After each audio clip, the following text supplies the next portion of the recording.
ఇది Roland SPD SX sampling pad. ఈ pad కూడా ఒక రిపేర్తో మన దగ్గరికి వచ్చింది. దీని రిపేర్ ఏంటంటే ప్యాడ్స్ ఆన్ అవుతుంది కానీ డిస్ప్లే వెలగట్లేదు. మిగతా ప్యాడ్ అంతా ఆన్ అవుతుంది, అవుట్పుట్ కూడా మంచిగానే వస్తుంది. ఇది డిస్ప్లే కంప్లైంట్ ఉంది. ఒకసారి ప్యాడ్ ఆన్ చేస్తాను.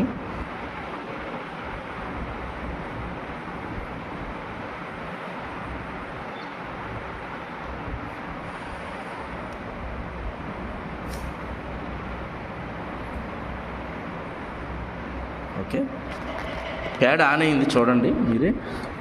ఈ డిస్ప్లే ఆన్ అవ్వలేదు.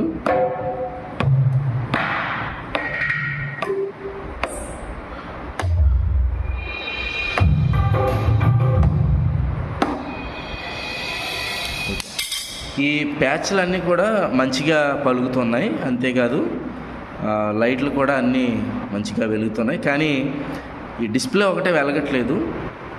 ఈ డిస్ప్లే కంప్లైంట్ ఏంటో ఒకసారి ప్యాడ్ ఓపెన్ చేసి చూద్దాం.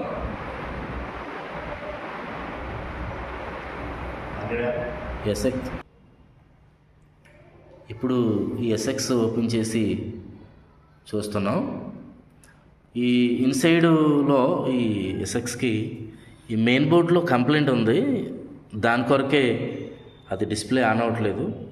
ఈ మెయిన్ బోర్డు కంప్లైంట్ క్లియర్ చేసిన తర్వాత మళ్ళీ తిరిగి ఈ ప్యాడ్ మనం ఆన్ చేద్దాము ఒకసారి.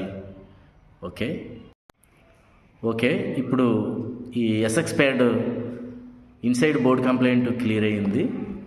ఇప్పుడు మంచిగా అది డిస్ప్లే కూడా ఆన్ అవుతుంది. ఒకసారి దీన్ని నేను ఆన్ చేస్తాను.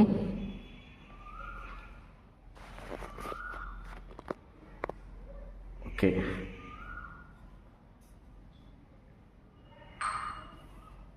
ప్లే చేస్తాను చూడండి.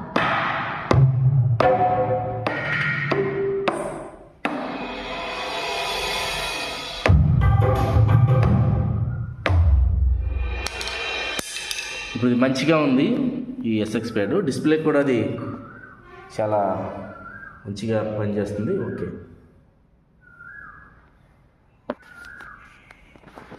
అలాగే ఈ ఎస్ఎక్స్ ప్యాడే కాదు, రోలాండ్ కంపెనీలో ఎస్పీడి 30 కానీ, ఎస్పీడి ఓల్డ్ 20 కానీ, 20 ప్రో కానీ, 20X కానీ, రోలాండ్లో ఏ డివైస్ అయినా సరే, మీ మ్యూజికల్ ఇన్స్ట్రుమెంట్ ఏదైనా సరే, అలాగే యమహా కంపెనీ కానీ, క్యాషియో కంపెనీ కానీ, ఇతర ఏ మ్యూజికల్ ఇన్స్ట్రుమెంట్ అయినా సరే మా దగ్గర రిపేర్ చేయబడుతుంది.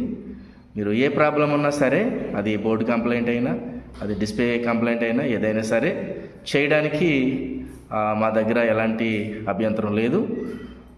మీరు ఎవరైనా ఏ రిపేర్ ఉన్నా దయచేసి మా ఫోన్ నెంబర్కి కాంటాక్ట్ చేయండి. ఎలక్ట్రానిక్స్కి సంబంధించిన ఏ ఐటమ్ అయినా సరే మేము చేయడానికి సిద్ధంగా ఉన్నాం. మరి ఇంతవరకు మేము పెట్టిన వీడియో చూసినందుకు మీ అందరికీ ధన్యవాదములు. మీరు తప్పనిసరిగా మా ఫోన్ నెంబర్ని కాంటాక్ట్ చేస్తారని మేము ఆశిస్తూ ఉన్నాం. మీ అందరికీ నమస్తే.